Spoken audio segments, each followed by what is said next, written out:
I can remember sitting in your shoes like it was yesterday. The Carrier Dome was new. I had just attended my first Grateful Dead concert. Link Hall was filled with IBM AS400s.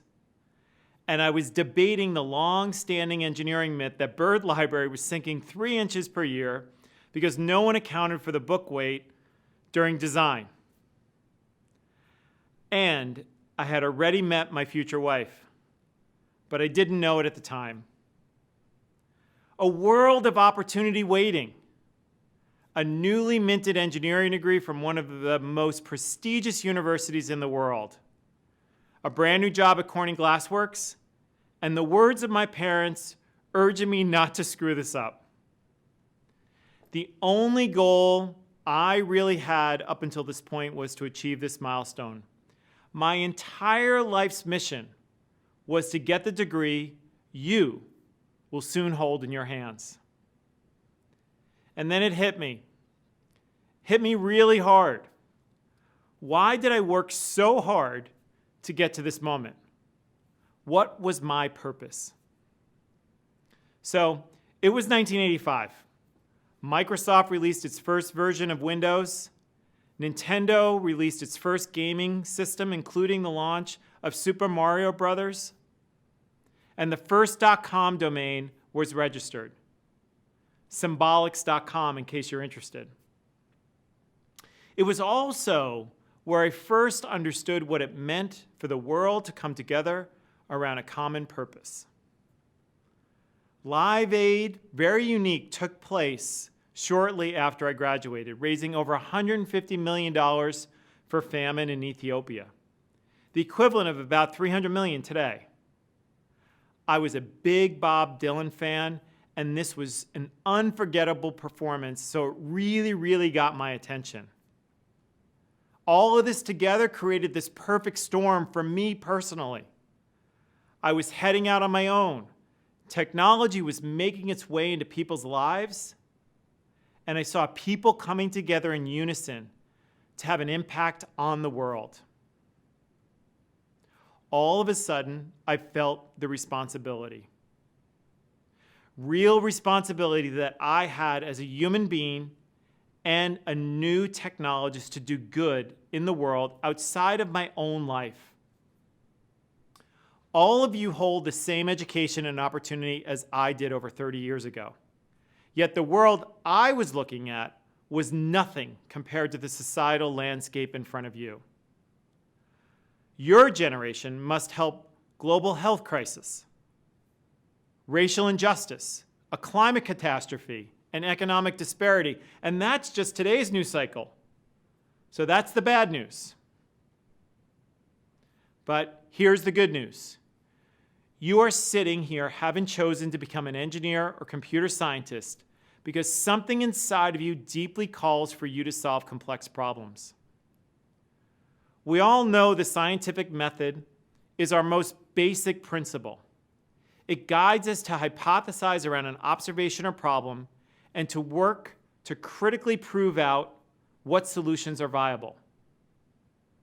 After you leave Syracuse, you'll be given many chances to think about and solve big problems. You have chosen one of, and in my opinion, if not the most, sought-after degrees in the world. There should be no shortage of opportunity for you.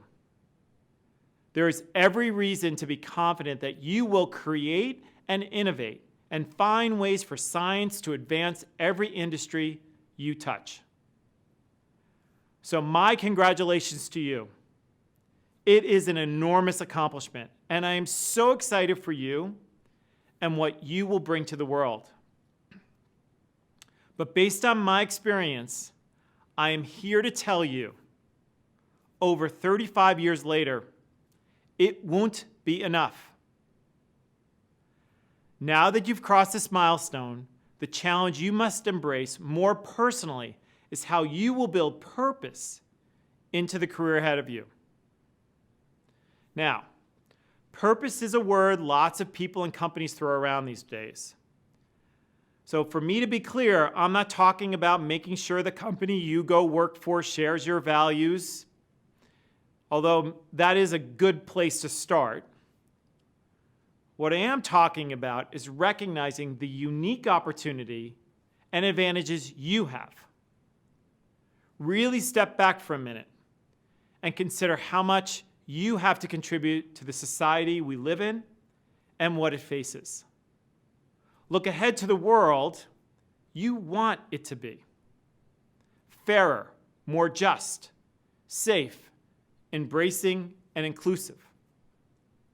So I ask you, what role will you play? What will be your purpose? I have 3 kids of my own about your age. My youngest, Paige, is graduating with you this weekend from the Falk and Whitman schools. And I have to say, you are one of the most conscientious generations I've seen in a long time. It completely fills my heart to see how optimistic you are, your drive and how high your expectations are for our society. So again, let me be clear, I'm not suggesting that you pass on a 6-figure job. I completely understand you've got bills to pay, just as I did when I graduated. I am talking about accepting the responsibility that comes with your education, the unique and powerful skill of being able to see a problem, hypothesize around it, experiment, and ultimately create solutions. The ability to put your hands on a keyboard and create something brilliant to make a difference that will impact you, your family, and ultimately society. The degree you have earned comes with great responsibility. And at this very moment in time, it couldn't be more critical for you to assume it. So I've got 3 asks of you as you set on this journey. My first ask, so this is one of my favorite quotes. This is your life, do what you love, and do it often. No amount of money or fame will ever be a substitute for passion and purpose. What you love and care about is the perfect place to find purpose. If you love the outdoors or swimming in the ocean, you might find purpose in solving climate problems. If you are a passionate chess player or gamer who's always thinking about your next move, perhaps you work to anticipate the next economic or health crisis. And let me tell you, if your day job isn't breeding ground for what you love, make it a priority in another way. Put your education to work doing good with purpose on things you care about. My second ask, put your skills to work towards a higher level purpose. 10 years after I graduated, Steve Jobs famously said the following: I think everyone in this country should learn how to program a computer. They should learn a computer language because it teaches you how to think. In other words, everyone should learn to think like an engineer. That's you. Start with a hypothesis and beat it up over and over again until you can solve a complex problem. You will be some of our country's best problem solvers. Your education here all but guarantees it. Be sure you put your skills to work towards a higher level purpose. At the most basic level, who would have ever thought a teenage girl from Stockholm could inspire the world to wake up around climate change? It's your responsibility for sure. But I'm here to tell you, more important, it will fill your life and the lives of others in ways that are almost impossible for you to imagine sitting here today. My final ask, be an activist engineer. Seek out opportunities that give you a chance to make an impact. As you know, I oversee IBM's ecosystem of partners and developers, as well as our blockchain initiatives and weather company business. The role has given me the opportunity and platform to build and grow Call for Code, a program that has given over 400,000 developers to date the chance to engineer for good. So far, Call for Code developers have put forth technology solutions for global social and humanitarian issues in 179 nations. Open sourcing all of these solutions, so an activist engineer in Osaka, Japan, can access a solution that was developed in another part of the world. For example, there's a team of 4 developers from Taiwan, Brazil, Mongolia, and India who saw that climate change was crippling small farmers in their communities. So they built an app that is now bringing the power of artificial intelligence and weather insights to rural farmers around the world, helping them make real-time decisions to improve crop yield amid climate volatility. Or there's Pedro Cruz, who, in the aftermath of Hurricane Maria in Puerto Rico, was unable to reach his grandmother to check in on her well-being. That compelled him to create DroneAid, which uses visual recognition to detect and count SOS icons on the ground after natural disasters. This enables drones flying overhead to automatically plot emergency needs on a map for first responders.